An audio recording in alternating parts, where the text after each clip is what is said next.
ನಮಸ್ಕಾರ, ಶುಭೋದಯ. ಸಂಕಲ್ಪ ಸಿದ್ಧಿ ಕಾರ್ಯಕ್ರಮಕ್ಕೆ ತಮ್ಮೆಲ್ಲರಿಗೂ ಆತ್ಮೀಯ ಸ್ವಾಗತ ಹೇಳ್ತಾ ಇರೋದು ನಾನು ಅನೂಷಾ. ಮೊದಲನೇ ಬಾರಿ ಚಾನಲ್ ವೀಕ್ಷಿಸ್ತಿದ್ದೀರಾ ಅಂದರೆ ಈಗಲೇ ಸಬ್ಸ್ಕ್ರೈಬ್ ಮಾಡಿ, ನಮ್ಮ ವಿಡಿಯೋಸ್ನ ಲೈಕ್ ಮಾಡಿ. ಏನೋ ಕಾರ್ಯಕ್ರಮದಲ್ಲಿ ನಮ್ಮ ಜೊತೆಲಿದ್ದಾರೆ ಸ್ಪಿರಿಚುವಲ್ ಗುರು ಡಾಕ್ಟರ್ ವಿಷ್ಣುದತ್ತ ಗುರುಜಿಯವರು. ಗುರುಗಳನ್ನ ಇವತ್ತಿನ ಕಾರ್ಯಕ್ರಮಕ್ಕೆ ಬರ್ಮಾಡ್ಕೊಳ್ಳೋಣ. ನಮಸ್ತೆ ಗುರುಗಳೇ, ಕಾರ್ಯಕ್ರಮಕ್ಕೆ ಆತ್ಮೀಯ ಸ್ವಾಗತ. ಹೇಳ್ತಾ ಬಂದಿದ್ದೆ ಇಷ್ಟು ದಿವಸದಿಂದ ಈ ಒಂದು ಪಕ್ಷ ಮಾಸದಲ್ಲಿ ಮಾಡಲೇಬೇಕಾಗಿರುವಂಥ ಕೆಲಸ ಅಂತ ಹೇಳಿದ್ರಿ ನೀವು, ಪಿತೃದೋಷ ನಿವಾರಣೆ ಮಾಡ್ಕೊಳ್ಳುವಂಥದ್ದು. ಇನ್ನು ಅಕ್ಟೋಬರ್ 2ನೇ ತಾರೀಕು ನಾಳೆ ಆ ಒಂದು ದಿನ ಬಂದಿದೆ. ಇದರ ಒಂದು ನಿವಾರಣೆ ಕಾರ್ಯಕ್ರಮ ತಮ್ಮ ಒಂದು ಸಾರಥ್ಯದಲ್ಲಿ ಶ್ರೀರಂಗಪಟ್ಟಣದಲ್ಲಿ ನಡೀತಾ ಇದೆ. ಇನ್ನು ತುಂಬ ಜನ ಹೊಸ ವೀಕ್ಷಕರು ಸಬ್ಸ್ಕ್ರೈಬ್ ಮಾಡ್ತಿರ್ತಾರೆ, ಏನಿರುತ್ತೆ ಕಾರ್ಯಕ್ರಮ, ಹೇಗೆ ನಡೀತಾ ಇದೆ, ಹೇಗೆ ನಾವು ನೇರವಾಗಿ ಪಾಲ್ಗೊಳ್ಳೋದು, ಈ ಎಲ್ಲ ಪ್ರಶ್ನೆಗಳು ಆಲೋಚನೆಗಳು ಮೂಡಿರುತ್ತೆ. ಅವೆಲ್ಲದಕ್ಕೂ ಉತ್ತರ, ಜೊತೆಗೆ ಅವೆಲ್ಲದಕ್ಕೂ ಕೂಡ ಬ್ರೇಕ್ ಹಾಕಬೇಕು ಅಂತಂದರೆ ವಿಶೇಷವಾಗಿ ನಾಳೆ ಯಾವ ರೀತಿಯ ಕಾರ್ಯಕ್ರಮ ಜರುಗ್ತಾ ಇದೆ ಇದ್ರ ಬಗ್ಗೆ ತಿಳಿಸ್ಕೊಡಿ ಗುರುಗಳೇ. ಓಂ ವಿಶ್ವಸ್ಮಯ ನಮಃ. ಪ್ರೀತಿಯ ಬಂಧುಗಳೇ, ಈ ಕಾರ್ಯಕ್ರಮ ಬಲವಂತವಾಗಿ ಮಾಡಿಸುವಂಥದ್ದು ಅಲ್ಲ.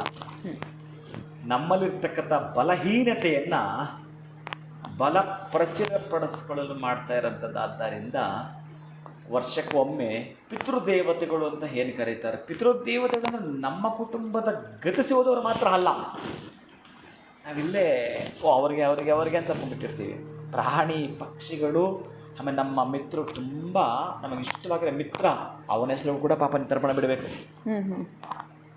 ನಮ್ಮ ಮನೇಲಿ ಯಾವಾಗಲೂ ಒಂದು ನಾಯಿ ಹೋಗ್ಬಿಟ್ಟಿದೆ, ಅದಕ್ಕೂ ಕೂಡ ಎಷ್ಟು ನಮ್ಮ ಕುಟುಂಬದ ಸದಸ್ಯರಾಗಿ ಏನೇನಿದ್ದುವೋ.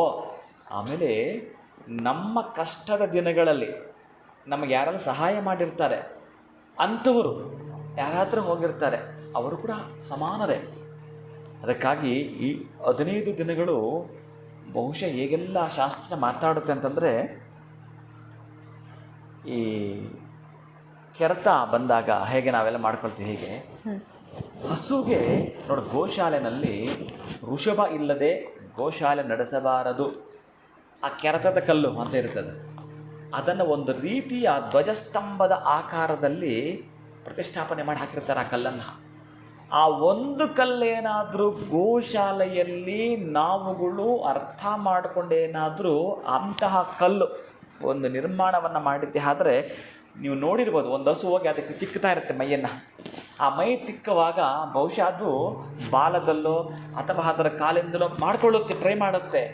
ಆದರೆ ಎಲ್ಲಿ ಅದಕ್ಕೆ ಆ ಒಂದು ಕೆರೆತದಿಂದ, ಆ ಒಂದು ನೋವಿಂದ, ಆ ಒಂದು ಪೇನಿಂದ ವ್ಯವಸ್ಥಿತವಾಗಿ ಅದೇ ಮಾಡ್ಕೊಳ್ಳೋಕೆ ಆಗೋದಿಲ್ಲವೋ, ಯಾರು ಇದನ್ನು ಮಾಡಿಸಿರ್ತಾರೋ, ಈ ಕಂಬವನ್ನು, ಈ ಕಲ್ಲನ್ನು ಹಾಕಿರ್ತಾರೋ, ಬಹುಶಃ ಗೊತ್ತಿಲ್ಲ 7 ಜನ್ಮಗಳಿಂದ ಫುತ್ ಅಂತಕ್ಕಂತಹ ನರಕದಲ್ಲಿ ನಿಮ್ಮ ಹಿರಿಯರು ಬಿದ್ದಿರುತ್ತಾರೋ, ಇಮ್ಮಿಡಿಯೇಟ್ ಶೀಘ್ರವಾಗಿ ಬಿಡುಗಡೆ ಬರ್ತಾರಂತೆ, ಶೀಘ್ರವಾಗಿ ಬಿಡುಗಡೆ ಬರ್ತಾರೆ. ಹಾಗೆಲ್ಲ ಶಾಸ್ತ್ರ ಹೇಳ್ತಾನೆ. ಆ ಒಂದು ತೃಪ್ತಿಪಡಿಸ್ತಕ್ಕಂತಹದ್ದು ಹಸುವಿನಲ್ಲಿದೆಯಂತ. ಅದಕ್ಕೆ ನೀವು ಎಲ್ಲೆಲ್ಲಿ ಹೇಗೆ ಯಾರ್ಯಾರೋ ಮಾಡ್ತಾರೆ, ಬಟ್ ಇಲ್ಲಿ ಸ್ವಲ್ಪ ನಾನು ಒತ್ತು ಕೊಡೋದು ಎಲ್ಲಿ ಅಂತಂದರೆ, ಗೋಶಾಲೆಯಲ್ಲೇ ಇದನ್ನು ಮಾಡಿಸ್ಲಿಕ್ಕೆ ವ್ಯವಸ್ಥೆ ಮಾಡಿರ್ತೀನಿ, ಗೋವುಗಳ ಸಮ್ಮುಖದಲ್ಲೇ. ಆಮೇಲೆ ಒಂದು ನೀವು ಅರ್ಥ ಮಾಡ್ಕೋಬೇಕು, ಅಮಾವಾಸ್ಯೆ ದಿವಸ ಶ್ರೀರಂಗಪಟ್ಟಣದಲ್ಲಿ ನೀವು ಹೆಜ್ಜೆ ಇಡೋಕ್ಕೂ ಸಾಧ್ಯ ಇಲ್ಲ. 3 ಕಿಲೋಮೀಟರ್ ದೂರದಲ್ಲಿ ನೀವು ನಿಲ್ಲಿಸಿ ಬರಬೇಕಾಗತ್ತೆ. ಅಷ್ಟು ತಾಪ ಅಂದರೆ ಒಳ್ಳೇದು ಪಡ್ಕೋಬೇಕಾದ್ರೆ ಹಾಗೆ ಇರುತ್ತೆ, ಏನು ಮಾಡೋಕ್ಕೆ ಬರಲ್ಲ. ಅಯ್ಯೋ ಬಿಡು, ಯಾಕಾದ್ರೆ ಬಂದ್ವೋ ಇವೇನು ಹೇಳದೆ ತಾಳ್ಮೆಯಿಂದ ನೀವು ಅವರ ಕೃಪೆಗೆ ಒಳಗಾಗಬೇಕು ಅಂತಂದರೆ, ಅದೇ ಹೇಳಿದ್ದೀನಲ್ಲ, ನಿಮಗೆ ದೇವರ ಪೂಜೆಯಲ್ಲಿ ಅದೊಂದು ಇದೊಂದಿಲ್ಲ ಅಂತ ಎಕ್ಸ್ಕ್ಯೂಸ್ ಇದೆ. ಆದರೆ ಗತಿಸಿ ಹೋಗಿರ್ತಕ್ಕಂತಹ ನೀವು ಮತ್ತಷ್ಟು ಇದು ಇಷ್ಟೇ ತಿಳ್ಕೊಬೇಕು. ನೀವು ನಿಮಗೇನಾದರೂ ಹಾಗೆ ಬೇಕು ಅಂತ, ನಮ್ಮ ಡೆವಲಪ್ಮೆಂಟಿಗೆ ಇದೊಂದು ರೀತಿ ಎಕ್ಸಾಮ್ ಅಪ್ಪ, ಇಷ್ಟೊಂದು ತಿಳ್ಕೊಂಡ್ರು ಕೂಡ ಸಹ ನಿಮಗೆ ಪಾಪದ್ದು ಗೊತ್ತಿಲ್ಲ, ಪುಣ್ಯದ್ದು ಗೊತ್ತಿಲ್ಲ, ಅಯ್ಯೋ ಅದು ಕೊಟ್ಟರೆ ಏನು ಬರುತ್ತೆ, ಇದು ಕೊಟ್ಟರೆ ಏನು ಬರುತ್ತೆ, ಅಲ್ವೇ ಅಲ್ಲ. ನೀವು ನಿಮ್ಮದಾಗಿರತಕ್ಕಂತಹ ಜೀವನ ಶೈಲಿಯಲ್ಲಿ ಎಷ್ಟು ದೊಡ್ಡ ಮಟ್ಟದ ಡೆವಲಪ್ಮೆಂಟ್ ಆಗಬೇಕು ಅಂತ ಪ್ಲ್ಯಾನ್ ಮಾಡ್ತಿರ್ತೀರೋ, ಅಂತಹದ್ದಕ್ಕಾಗಿರೋಂಥ ಎಕ್ಸಾಮ್ ಅಂತ ಕೂಡ ತಿಳ್ಕೊಂಡು ಮಾಡಿ, ಹಾಗೇ ತೀರ್ತೀರಿ. ಅವರ ಕೃಪೆ ನಾಳೆ ಅಂತ ಅದ್ಭುತವಾಗಿರುತ್ತೆ. ಅದಕ್ಕಾಗಿ ಇಲ್ಲಿ ಸ್ವಲ್ಪ ನೀವು ಪದಾರ್ಥಗಳು ಅಷ್ಟೇ, ಎಲ್ಲಂದ್ರೆ ಅಲ್ಲಿ ಹೇಗಂದರೆ ಹಾಗೆ ಆ ದಿನ ಉಣ್ಣೋದು, ಹೇಗಂದರೆ ಹಾಗೆ ಮಾಡ್ಕೊಂಡು ಸಾಧ್ಯವೇ ಇಲ್ಲ. ಅದು ಅತ್ಯಂತ ಮಡಿಯಿಂದಲೇ ಅವತ್ತು ಮಾಡಿರ್ತಕ್ಕಂಥದ್ದು ಕೂಡ ಗೆಲುವು. ನೀವೇನು ನದಿಯಲ್ಲಿ ಸ್ನಾನ ಮಾಡಿಕೊಂಡು ಆ ಗೋಶಾಲೆ ಒಳಗೆ ಬರ್ತೀರೋ, ಅದಕ್ಕೆ ಸಂಬಂಧಪಟ್ಟಾಗ ಏನು ಪಂಚಪಾತ್ರ ಒಂದು ಉದ್ಧರಣೆಯಿಂದ ನಿಮಗೆ ಆಚಮನವನ್ನು ಮಾಡಿಸಿ ಪ್ರಾರಂಭಿಸ್ತಾರೋ, ಬಹುಶಃ ಅದು ಅತ್ಯಂತ ಪರ್ವಕಾಲ, ಅತ್ಯಂತ ವಿಶೇಷತೆಯಿಂದ ಒಳಗೊಂಡಿರ್ತಕ್ಕಂಥ. ನಾನು ಇದಕ್ಕೆ ಸ್ವಲ್ಪ ಒತ್ತು ಕೊಡ್ತೇನೆ.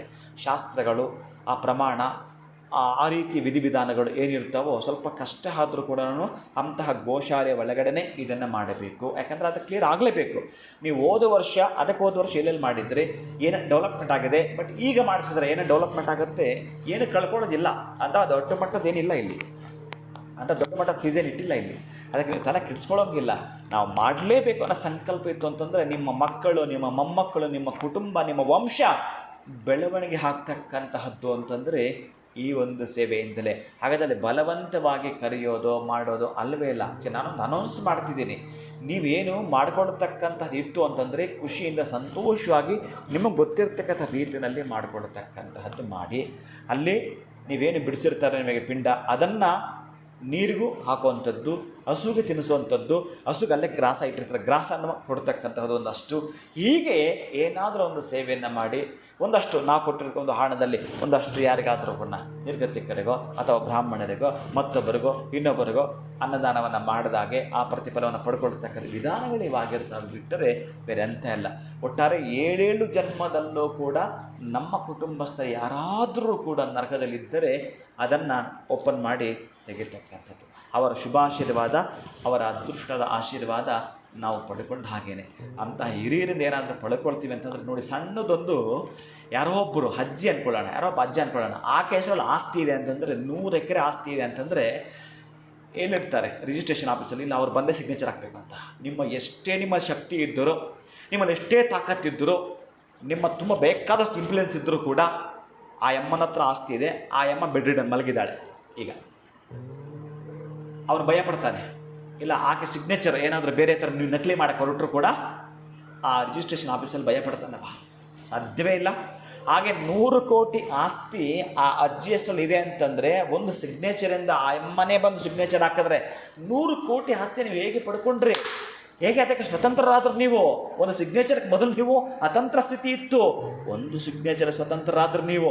ಹಾಗೆಯೇ ನಿಮ್ಮ ಬದುಕಿನಲ್ಲಿ ಇವತ್ತು ಆ ಒಂದು ಮಾಡಿಸ್ತಕ್ಕಂತಹ ಪ್ರಧಾನ ಪಿತೃಪಕ್ಷ ಅಂತ ಇದೆಯಲ್ಲ, ಇದು ಅತ್ಯಂತ ಡೆವಲಪ್ಮೆಂಟ್ಗೆ ದಾರಿಯಾಗುತ್ತೆ ಪ್ರೀತಿ ಬಂಧುಗಳೇ. ಅದಕ್ಕಾಗಿ ನಿಮ್ಮ ಸಂಪ್ರದಾಯ ಹೇಗಿರುತ್ತೋ ಹಾಗೂ ಕೂಡ ಮಾಡ್ಕೊಳ್ಳಿ. ಆದರೆ ಸ್ವಲ್ಪ ಸಾಧ್ಯವಾದಷ್ಟು ಆ ಒಂದು ಪದ್ಧತಿಗಳಿದಾವಲ್ಲ ಅದನ್ನು ಅನುಸರಿಸಿ ಮಾಡೋದು ಕೂಡ ಉತ್ತಮ ಅಂತ ಹೇಳಲಿಕ್ಕೆ ಇಷ್ಟಪಡ್ತೀನಿ. ಖಂಡಿತ ಗುರುಗಳೇ, ಎಲ್ಲೋ ಒಂದು ಕಡೆ ಇದನ್ನು ಯಾವುದೇ ರೀತಿಯಾಗಿರುವಂಥ ಫೋರ್ಸ್ ಮಾಡಿ ಮಾಡುವಂಥದ್ದಲ್ಲ, ನಮ್ಮ ಒಂದು ಸ್ವಇಚ್ಛೆ ಇರಬೇಕು. ಜೊತೆಗೆ ನಮಗೆ ಸ್ಟ್ರಕ್ ಆಗಿರುವಂಥ ವರ್ಕ್ಗಳು ಆರಾಮಾಗಿ ಆಗಬೇಕು ಅಂತಂದರೆ ಈ ಕಾರ್ಯಗಳು ಕೂಡ ಕರೆಕ್ಟಾಗಿ ಆಗಿರಬೇಕು ಅನ್ನೋದ್ರ ಬಗ್ಗೆ ತಿಳಿಸ್ಕೊಟ್ಟಿದ್ದೀರಾ. ಧನ್ಯವಾದಗಳು ತಮಗೆ. ನಮಸ್ಕಾರ. ಹರೇ ಶ್ರೀನಿವಾಸ.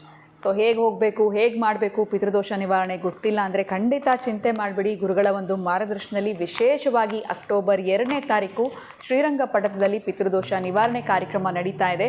ಇದ್ರ ಬಗ್ಗೆ ನಾನು ಸಂಪೂರ್ಣವಾಗಿ ತಿಳ್ಕೊಳ್ಬೇಕು, ನಾನು ಇದರಲ್ಲಿ ಪಾಲ್ಗೊಳ್ಬೇಕು ಅಂತಂದರೆ ಸಂಖ್ಯೆಗಳು ಕೂಡ ಸ್ಕ್ರೀನ್ ಮೇಲೆ ಬರ್ತಾ ಇದೆ. ಸೊ ನೀವು ಈಗಲೇ ಕಾಲ್ ಮಾಡಿ ಇದ್ರ ಬಗ್ಗೆ ಮಾಹಿತಿಯನ್ನು ಪಡೆದುಕೊಂಡು ನೇರವಾಗಿ ನೀವು ಶ್ರೀರಂಗಪಟ್ಟಣದಲ್ಲಿ ಪಿತೃದೋಷ ನಿವಾರಣೆ ಕಾರ್ಯಕ್ರಮದಲ್ಲಿ ಪಾಲ್ಗೊಳ್ಬೋದು ಅಂತ ಹೇಳ್ತಾ ವಿಡಿಯೋನ ಮುಗಿಸುವಂಥ ಸಮಯ ಆಗಿದೆ. ನಮಸ್ಕಾರ.